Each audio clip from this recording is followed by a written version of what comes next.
Right now, pressure mounting on the Obama administration over its response to the deadly attack on our consulate in Benghazi, as Catherine Herridge reported just minutes ago.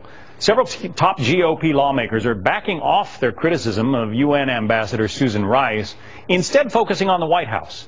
Two senators even expressing concerns about a possible White House cover-up. Let's talk about it with Tom Ricks. He is author of The Generals. He has spent decades covering our military. He joins us now.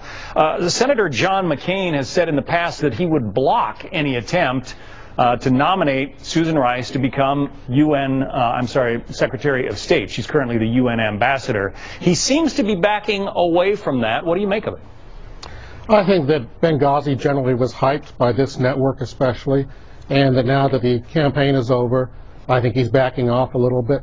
They're not going to stop Susan Rice from being Secretary of State. When you have 4 people dead, including the first U.S. ambassador in more than 30 years, how do you call that hype? How many security contractors died in Iraq, do you know? I don't. No, nobody does, because nobody cared.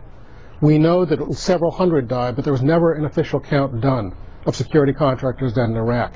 So when I see this focus on what was essentially a small firefight, I think, number one, I've covered a lot of firefights. It's impossible to figure out what happens in them sometimes. And second, I think that the emphasis on Benghazi has been extremely political, partly because Fox was operating as a wing of the Republican Party. All right. Tom Ricks, thanks very much for joining us today. You're welcome.